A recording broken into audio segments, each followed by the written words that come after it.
कक्षा 6 और 7 OCR आधारित आकलन 2 अच्छे स्वास्थ्य के लिए अपनाना चाहिए। अधिक बात करने की आदत को, देर तक सोने की आदत को, सुबह सुबह पैदल चलने की आदत को, जल्दी जल्दी भोजन करने की आदत को। हाँ, तीसरा सही है। सुबह जल्दी उठकर चलना चाहिए, टहलना चाहिए और रात को जल्दी सोना चाहिए। ठीक है, तो अच्छे स्वास्थ्य की पहचान है ये। फिर दूसरा देखो, सरोज ने जुगल को मीठा भात खिलाया। रेखांकित पद जो अंडरलाइन कर रखा है वो क्या है? हाँ, विशेषण से संबंधित है। ठीक है, अब यहाँ देखो मीठा तो है विशेषण है और भात को कह देंगे विशेष्य। क्या कह देंगे? विशेष्य, विशेषण विशेष्य। और अगर मैं कहूँ मीठा केला तो मीठा तो हो गया विशेषण है और केला को कह देंगे विशेष्य, यानी वो किसकी विशेषता दिखा रहा है।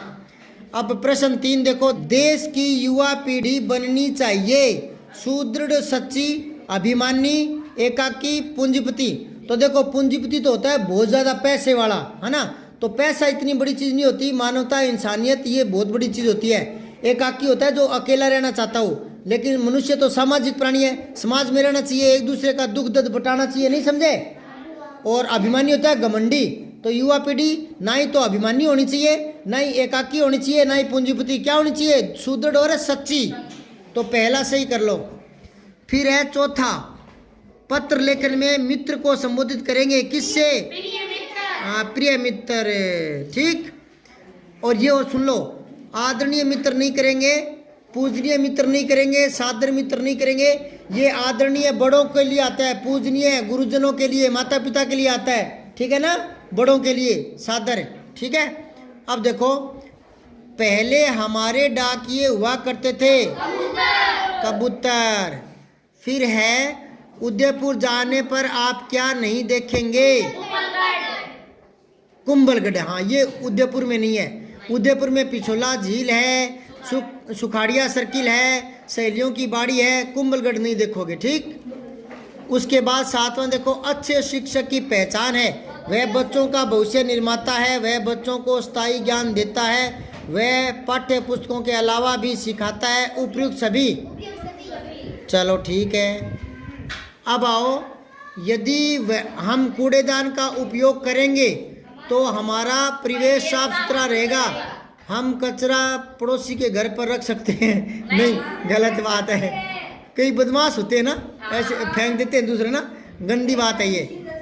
हमारा घर खराब गंदे क्या आएगा इसमें? पहला ही। हमारा परिवेश साफ सुथरा। 9वां देखो, दुश्मन का विलोम क्या होता है? अरे बैरी तो दुश्मन होता ही है दोस्त। अरे बैरी तो दुश्मन को ही कहते हैं, वो कह रहा है विलोम। विलोम क्या होता है बताना? हाँ, अर्थ में विपरीत। फिर है 10वां, गठिला में प्रत्यय है ईला। कौन सा? बे या ए? हाँ, बड़ी ई दिख रहा है ना। हाँ, तो ईला। अच्छा, एक सुनो, पेज पलटो मत, अभी पेज पलटो मत है। मुझे 2-3 शब्द और बताओ जिसमें ईला जुड़ा हुआ हो, बड़ी ई और ला। बताओ। चमकीला, चमक से बन गया चमक से चमकीला। रंग, रंग से बन गया रंगीला। और कांटा से बन गया कंटीला। और जहर से बन गया जहरीला। अब पेज पलटो। गतिविधि 5 में देखो, आइए भित्ति पत्रिका बनाते हैं, यानी दीवार वाली। नीचे दी गई भित्ति पत्रिका को ध्यान से देखो। तो इसको देखो आप, नन्ही उड़ान, सामाजिक समस्या विशेषांक। ठीक है, भित्ति काल पत्रिका अंक, ये साफ दिख नहीं रहा ना। ये क्या कह रहे हैं? इस पत्रिका के आधार पर आप भी अपनी कक्षा व विद्यालय के लिए भित्ति पत्रिका तैयार करो। हाँ, आपको ऐसे ना, कल एक बड़ा सा पेज लोगे, ठीक है, चार्ट, ठीक है, उस पर आप अलग अलग पौधों की पत्तियां लगा देना, या कुछ स्लोगन लिख देना, या कुछ अच्छी बातें जो होती है ना, अच्छी बातें वो लिख देना। ऐसे चित्र बनाकर पेंटिंग करके, ठीक है ना। देखते हैं कौन कितना सुंदर बना कर लाएगा और फिर मैं चेक करूँगा, ठीक है। तो ये आपके घर के लिए गतिविधि थी, जो जितना सुंदर रंग भर के लाएगा ऐसे कुछ कोटेशन लिख कर लाएगा। हम सब ने ठाना है बूंद बूंद बचाना है, ऐसे अलग अलग बनाकर, कोई गोले में, कोई त्रिभुज में, कोई चतुर्भुज में, ऐसे ना रंग भर के ऐसे करके लाना। देखेंगे कौन बढ़िया करता है। अब आगे देखो, कार्य पत्रक 61 गद्यांश व पद्यांश को पढ़कर समझ के साथ उत्तर दे पाएंगे। तो मैं पढ़ रहा हूँ, आप मन ही मन में पढ़ना, मैं जोर से पढ़ रहा हूँ। डॉक्टर राजेंद्र प्रसाद ने गांधी जी के असहयोग आंदोलन को सफल बनाने में प्रमुख भूमिका निभाई थी। डॉक्टर राजेंद्र प्रसाद कौन थे बेटा? भारत के पहले राष्ट्रपति। उन्होंने देश के किसानों की समस्याओं को दूर करने के लिए अनेक प्रयास किए और आंदोलन भी किए। भूकंप पीड़ितों की सेवा की। अत्यंत परिश्रम करने के कारण वे शीघ्र ही लोकप्रिय बन गए। वकालत की शिक्षा प्राप्त करके थोड़े ही समय में उन्होंने इस क्षेत्र में भी महत्वपूर्ण बना लिया था। वे इनके विचारों से इतने प्रभावित थे कि वकालत छोड़कर असहयोग आंदोलन में कूद पड़े। ये ही आगे चलकर भारत के प्रथम राष्ट्रपति बने। कौन? डॉक्टर राजेंद्र प्रसाद। राजेंद्र प्रसाद किसके विचारों से ज़्यादा प्रभावित थे? महात्मा गांधी जी के। लिख लो, महात्मा गांधी जी के, ठीक है। अगला है, डॉक्टर राजेंद्र प्रसाद किन कारणों से लोकप्रिय हो गए? बहुत ज़्यादा परिश्रमी होने के कारण। लिख लो, अत्यंत परिश्रमी होने के कारण। परिश्रमी होने के कारण, ठीक है। अब आगे है, राजेंद्र बाबू ने वकालत क्यों छोड़ दी? असहयोग आंदोलन में भाग लेने के लिए। असहयोग आंदोलन में शामिल होने के लिए ना, देश की रक्षा के लिए, देश की आज़ादी के लिए, ठीक है। भारत के प्रथम राष्ट्रपति थे, हाँ ये लिख लेना दोबारा से, डॉक्टर राजेंद्र प्रसाद, ठीक है। अगला है, परिश्रम का समानार्थी। समानार्थी मतलब इसका अर्थ समान होना, जैसे शब्दार्थ होते हैं। तो परिश्रम होता है मेहनत है, मेहनत। और अगर यहाँ परिश्रमी होता तो मेहनती हो जाता, ठीक है। परिश्रमी, मेहनती। फिर दूसरा देखो, दिए गए शब्दों के विलोम लिखने। विलोम समझ गए ना? अर्थ में उल्टा, विपरीत, है ना। तो देखो, प्रभावित लिख लो, अप्रभावित। अप्रभावित, ए लगा दो आगे, ठीक है। फिर है लोकप्रिय, अलोकप्रिय, अलोकप्रिय, ठीक है। फिर है सहयोग, ए है नहीं, असहयोग, असहयोग, हाँ सफल, असफल, सफल का असफल। फिर है वाक्य पूरा करो, की, के, को, की, ये लगाने हैं। तो देखो, डॉक्टर प्रसाद ने किसानों की समस्या को दूर किया, बड़ी की आ जाएगा यहाँ। फिर गांधी जी के ऐसे, गांधी जी के साथ, यहाँ के आ जाएगा। उन्होंने भूकंप पीड़ितों की बहुत सहायता की। फिर है आंदोलन को सफल बनाने में, ठीक है ना। फिर चौथा देखो, यदि आपको देश का राष्ट्रपति बनने का मौका मिल जाए कभी बड़े होकर, तो आप क्या नया काम करना चाहेंगे? कोई 2 काम बताओ शॉर्टकट में। क्या? और तेरी क्या पाकिस्तान बम छोड़ना? क्यों भाई?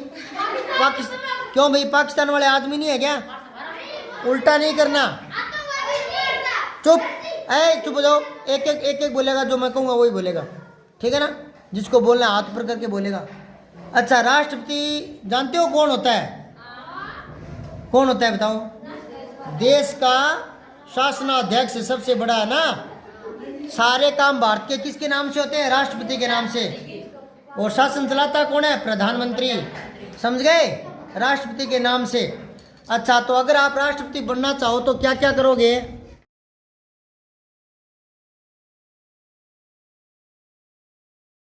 अब आगे आओ, कार्यपत्रक 62 गद्यांश पद्यांश को पढ़कर समझ के साथ उत्तर दे पाएंगे। तो देखो इसको, एक समय की बात है, मैं पूछूंगा आपसे, ध्यान से सुनते रहना। एक समय की बात है जब गधे जंगल में ही रहते थे। वे सारा दिन घास खाते और पेड़ की छांव में आराम करते। एक दिन चालाक लोमड़ी गधे से बोली, तुम जंगल से भाग जाओ नहीं तो शेर तुम्हें खा जाएगा। गधे ने सोचा मुझे जंगल छोड़ देना चाहिए और वह गांव की तरफ निकल गया। रास्ते में गधे को एक नदी मिली जहां धोबी लोगों के कपड़े धो रहा था। गधे ने धोबी से पूछा, क्या मैं गांव में रह सकता हूं? धोबी ने कहा, रह तो सकते हो, लेकिन इसके बदले तुम्हें मेरी सहायता करनी होगी, फिर तुम गांव में रह सकते हो। गधे ने कहा, ठीक है, और उस दिन से गधा धोबी के पास ही रहने लगा। अब देखो, दी गई कहानी को पढ़कर नीचे दी गए प्रश्न उत्तर देने। गधे को जंगल में किस जानवर ने डराया था? चालाक लोमड़ी ने। चालाक लोमड़ी ने कहा कि तुझे शेर खा जाएगा, भाग जा यहाँ से। जंगल को हम और किस नाम से जानते हैं?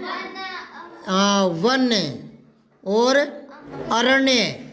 ए रे आधा अणे और ये अरण्य। एक लिखो कानन, कानन, कानन, कांतार। ठीक है। अब लिखो छांव का दूसरा क्या अर्थ है? छाया। ठीक है। कौन कौन से पशु घास खाते हैं ये तो पता ही है आपको। हाँ, लिख लो गाय, भैंस, बकरी, ऊंट, भेड़, ऊंट। अच्छा, अब आओ, नीचे दिए गए जानवरों के नाम पढ़कर सही निशान लगाना आपको। लोमड़ी क्या है? जंगली जानवर। Very good. गधा क्या है? अच्छी बात है। चीता क्या है? जंगली जानवर। ठीक है। कुत्ता क्या है? पालतू जानवर। ठीक है। नीचे दिए गए रेखांकित शब्द का विलोम लिखना है। क्या करना है? उल्टा विलोम लिखना है। तो नीता धूप, धूप का उल्टा कर दो, छाया लिख दो आगे पहले, फिर बाद में वाक्य पढ़ेंगे। अब पढ़ लो। नीता धूप में चलते चलते थक गई और रुककर पेड़ की छाया में आराम करने लगी। बन गया ना वाक्य। अब अगला देखो, चालाक का लिखो मूर्ख।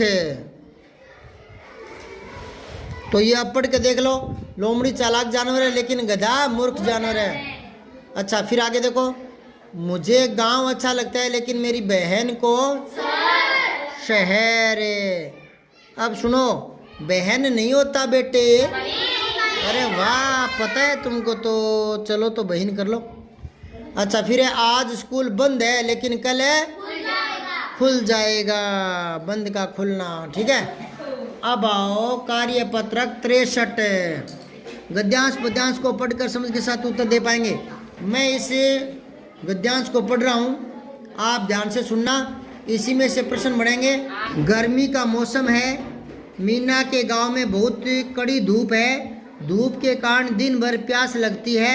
मोहन बार बार पानी मांगता है। इससे मीना और सीमा तंग आ गई है, पर क्या करें, मोहन का हाथ पानी की मटकी तक नहीं पहुंच पाता है।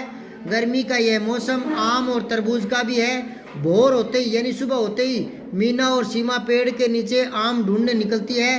रात में अगर तेज हवा चली तो दोनों और भी खुश नजर आती है। नमक और मिर्च लगाकर हरे आम खाना मीना को बहुत पसंद है। अब बताओ, साल में 4 तरह के मौसम आते हैं। यहाँ गर्मी के मौसम की बात की गई है। शेष 3 मौसम के नाम और लिखो।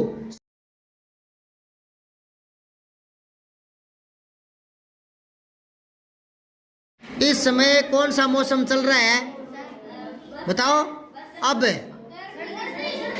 हाँ, सर्दी। अब मुझे बताओ, सर्दी में क्या क्या होता है, कौन कौन से फल लगते हैं बताओ। चीकू और चीकू। इसने चीकू कैसे बोला पता है?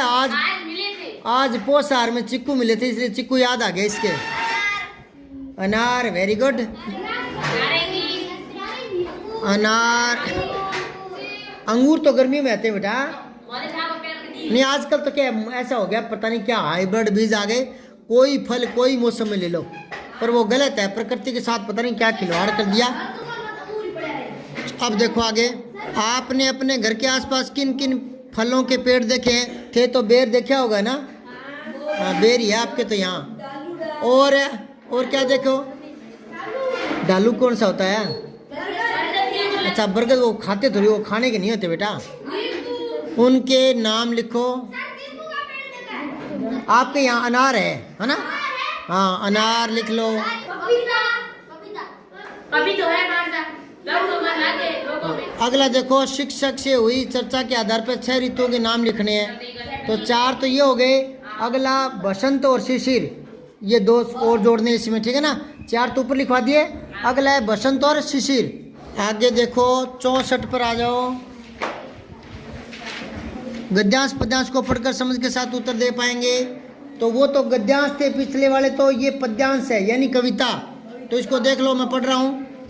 अम्मा चलकर देखो मैंने क्या कमाल दिखाया है, पौधा जो रोपा था उस दिन फूल उस पर आया है, उस दिन की ही मेहनत से अब फूल खिला कितना प्यारा, जिस दिन ढेरों फूल खिलेंगे महक उठेगा घर ये सारा। ये प्यारी सी छोटी सी कविता है। अब आप उत्तर दो। उपयुक्त कविता का शीर्षक क्या लिखोगे? मेहनत के फूल, ठीक है ना? कविता में से विशेषण शब्द चुनना है जो संज्ञा से पहले आए और संज्ञा की विशेषता दिखाई। तो ढूंढो।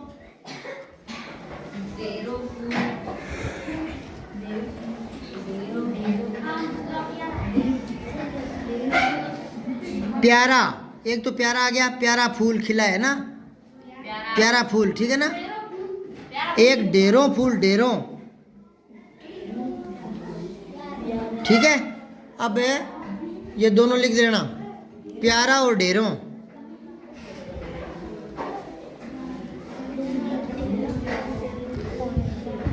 ढेरों कौन सा विशेषण है? अनिश्चित संख्यावाचक है। कौन सा विशेषण है? अनिश्चित संख्यावाचक विशेषण, ठीक है? और प्यारा क्या है? गुणवाचक है। क्या है? हाँ। अब तीसरा प्रश्न देखो, बच्चे की मेहनत से फूल खिला है, आप मेहनत से क्या क्या प्राप्त कर सकते हैं बताओ? अगर आपने मेहनत की फूल लगाने की तो फूल लग जाएगा। अगर आपने मेहनत की पढ़ने में तो आप अच्छी नौकरी लग जाओगे, है ना? बड़े डॉक्टर, इंजीनियर, समझ रहे हो? तो और किसान अगर मेहनत करेगा तो अच्छा अनाज प्राप्त कर लेगा। तो मेहनत से ही फल मिलता है। फल किससे मिलता है? मेहनत से। आगे देखो, ये लिख लेना, ठीक है ना? तीन बातें बताइए मैंने। क्या लिखोगे? अगर हम मेहनत करके पढ़ेंगे तो जीवन सफल हो जाएगा, लिख लोगे? और अगर किसान मेहनत करता है तो क्या करेगा? धन धान्य से परिपूर्ण होगा। पौधा हम लगाते हैं, उसे पाल पोष कर बड़ा करने के लिए हमें क्या क्या करना चाहिए? देखभाल करनी चाहिए, टाइम पर पानी डालना चाहिए, समय पर पानी देना चाहिए, खाद डालना चाहिए, हाँ, कीड़े लग जाए तो दवा डालना चाहिए, और सबसे बड़ी बात है उसे पशुओं से बचाना चाहिए, नहीं तो पशु खा जाएंगे। आगे देखो, इस पद्यांश में से तुकबंदी वाले शब्द छांट के लिखने। तुकबंदी समझ रहे हो क्या? ये लास्ट में है ना, दिखाया है, आया है, प्यारा सारा, ये लास्ट में मिलता है ना, प्यारा सारा, दिखाया है, आया है, ये तुकबंदी है। ये लिख लेना, यहाँ पर लिख लोगे, ठीक है?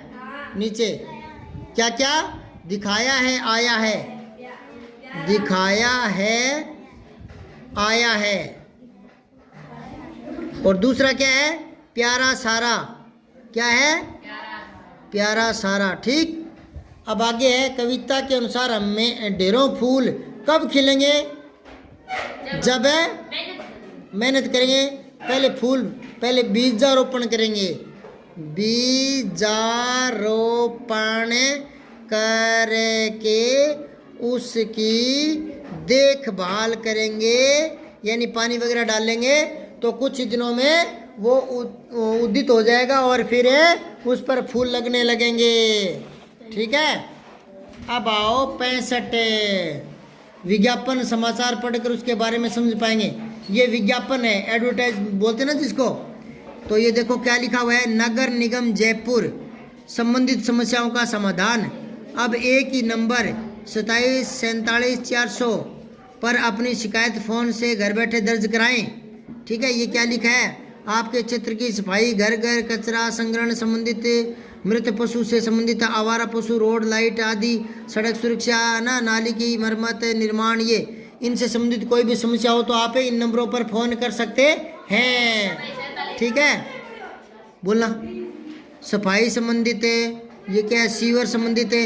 ये जो बड़े बड़े शहरों में ना घर के जो पानी या गंदा पानी निकासी के लिए सीवरेज बनाए जाते हैं। ठीक है, और फिर ये है आवारा पशु की कोई समस्या है तो वो शिकायत की श्रेणी और बांट कर रखी है, फ़ोन, मोबाइल नंबर, पता, वार्ड नंबर, शिकायतकर्ता का नाम, कॉलोनी का नाम, शिकायत का नाम। ये कॉलोनी का नाम वगैरह तो देना पड़ेगा ना, नहीं तो वो सफाई करने आएंगे कहाँ, है ना, एड्रेस तो बताना पड़ेगा। अब आगे देखो, शिकायत दर्ज हो जाने पर शिकायतकर्ता को शिकायत क्रमांक दिया जाएगा और आपके मोबाइल फ़ोन पर भी मैसेज आ जाएगा कि आपकी शिकायत दर्ज हो चुकी है। घर घर संग्रहण से संबंधित नगर निगम जयपुर द्वारा जनहित में जारी ये विज्ञापन निकाला हुआ है सरकार द्वारा। ठीक है, अब आप देखो आप किस नंबर पर शिकायत दर्ज करेंगे। हाँ, लिख लेना, ये ऊपर लिखा पड़ा है। अब दूसरा देखो, आप किन किन समस्याओं के लिए शिकायत दर्ज करा सकते हैं, ये सारी बिंदु लिख के ना, ये सारे यहाँ लिखना कोमा लगाकर। शिकायत दर्ज करवाते समय आपको किन किन बातों की जानकारी होनी चाहिए, एक तो मोहल्ले का नाम वगैरह है ना, वार्ड नंबर, ये सारे आपको पता होने चाहिए। फिर है यह विज्ञापन किसके द्वारा जारी किया गया है, नगर निगम जयपुर द्वारा, लिख लेना ये नीचे। फिर है विज्ञापनों से हमारा जीवन सरल हो जाता है, कैसे, क्योंकि विज्ञापन से हमें जानकारियाँ मिल जाती है, कहाँ क्या करवाना है, क्या क्या सुविधाएं हैं, समझ गए। लिखो, विज्ञापनों से हमें विविध जानकारियाँ प्राप्त हो जाती है, तो हमारा काम आसान हो जाता है। तो हमारा काम, जानकारी नहीं होगी तो काम मुश्किल हो जाएगा, जानकारी होगी तो आसान हो जाएगा। ये आकलन 11 करेंगे कल।